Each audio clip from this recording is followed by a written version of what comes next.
మనస్ఫూర్తిగా పేరు పేరున అభినందిస్తున్నా, కృతజ్ఞతలు తెలియజేస్తున్నా. మీరు చేసిన త్యాగాలు చరిత్రలో శాశ్వతంగా ఉంటాయి. ఒక్క అధికార యంత్రాంగం ఐఏఎస్ ఆఫీసర్లే కాదు, మొత్తం జిల్లా అడ్మినిస్ట్రేషన్, రాష్ట్రంలో ఉండే అధికార యంత్రాంగం అంతా కూడా రాత్రింబగుళ్ళు పనిచేశారు. వీళ్లతో సమానంగా ఎంతో మంది శానిటేషన్లో పారిశుద్ధ కార్మికులైతే రాత్రింబగుళ్ళు ఇవన్నీ కూడా క్లీన్ చేయడంలో చాలా శ్రద్ధ చూపించారు. దగ్గర 7,000 మంది పనిచేశారు.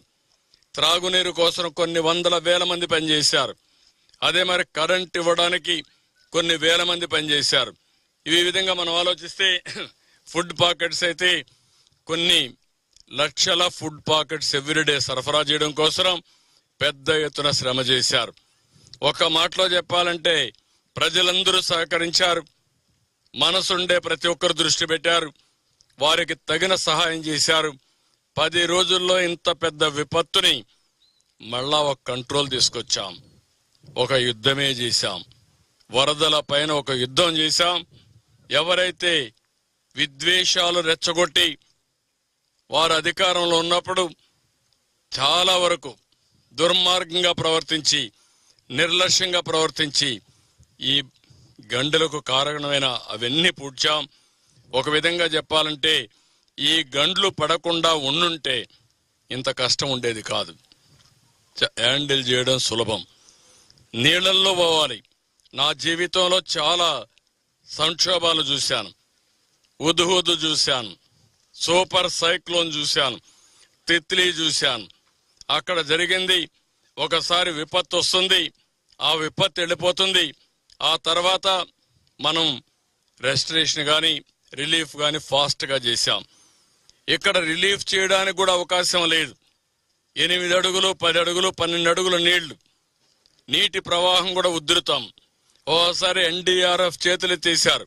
మేము వెళితే కొట్టుకొని పోతాం కాబట్టి ఈ ఏరియాలో మేము పోవంటే మళ్ళీ అడుక్కొని ఎన్ని విధాల ప్రయత్నం చేయాలో అన్ని విధాల ప్రయత్నం చేశాం. ఆ ప్రాంతాల్లో హెలికాప్టర్లు పంపించాం. హెలికాప్టర్లు కూడా మీరు చూస్తే మొదటి రోజున ఈ బ్రీచ్ ఎప్పుడైతే పడిందో, నీళ్లైతే వచ్చినాయో, ఆ రోజు రాత్రి నేను హోమ్ మినిస్టర్తో మాట్లాడాను. హోమ్ మినిస్టర్ గారితో మాట్లాడి కేంద్రంలో హెలికాప్టర్స్ పంపించమని, ఎన్డీఆర్ఎఫ్ను పంపించమని, పవర్ బోట్స్ పంపించమని వారికి అప్పుడే చెప్పాను. దాంతో తెల్లవారే కొందికి ఎక్కడెక్కడో ఉండే బోట్లని ఎయిర్ లిఫ్ట్ చేశారు.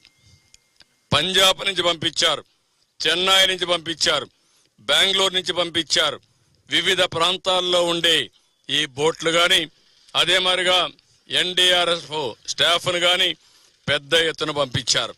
వాళ్ళందరూ వచ్చారు. వాళ్ళందరి సహకారంతో పనిచేశాం. మళ్ళీ తక్కువ ఉంటే రెండో రోజు ఇంకా ఎక్కువ తెప్పించాం. ఎన్ని ప్రయత్నాలు చేయాలనో అన్ని ప్రయత్నాలు చేసి ఈరోజు ప్రజల్ని కొంతవరకు ఆదుకోగలిగాం. ప్రాణ నష్టం తగ్గించాం, ఆస్తి నష్టాన్ని తగ్గించలేకపోయాం. ఎందుకంటే ఒక్కసారి నీళ్లు వచ్చిన తర్వాత ఇంట్లో ఉండే అన్ని వస్తువులు, బట్టలు, మంచం, లేకపోతే కొండే బెడ్, అదే మాదిరిగా వంట చేసే వంట సామాగ్రి, ఫ్యాను, లేకపోతే వంట గ్యాసు, తర్వాత స్టవ్ కానీ, ఎలక్ట్రానిక్ గూడ్స్ అన్నీ కూడా ప్రతి ఒక్క ఇంట్లో ఒక వాషింగ్ మెషిన్ ఉంది, ఒక మిక్సర్ ఉంది, లేకపోతే ఒక ఫ్రిడ్జ్ ఉంది, లేకపోతే ఒక ఏసీ ఉంటుంది. కొన్ని ఇంట్లో టీవీలు ఉన్నాయి. అన్నీ కూడా పోయినాయి. ఈరోజు వాళ్ళందరినీ కూడా పిలిపించి ఎన్ని విధాలా ప్రజలను ఆదుకోవాలనో మొట్టమొదటిసారిగా మీరు చూస్తే ఇప్పటికి 40,000 ఇండ్లలో, ఈరోజు 40 కాదు ఇంకా ఎక్కువ ఉంటుంది, అన్ని ఇండ్లలో ఫైర్ ఇంజిన్స్ పంపించి ఇండ్లు క్లీన్ చేసే కార్యక్రమానికి శ్రీకారం చుట్టాం. అదే మరి రోడ్లు క్లీన్ చేసే కార్యక్రమానికి శ్రీకారం చుట్టాం. కొన్ని వేల పంపులు తీసుకొచ్చి వాటర్ లిఫ్ట్ చేసి ఆ వాటర్ను కూడా కిందికి పంపించే కార్యక్రమాన్ని చేసే పరిస్థితికి వచ్చాం. అంటే ఒక పని కాకుండా ఏది కూడా మ్యాసివ్గా ఇన్నోవేటివ్గా వెళ్ళాం.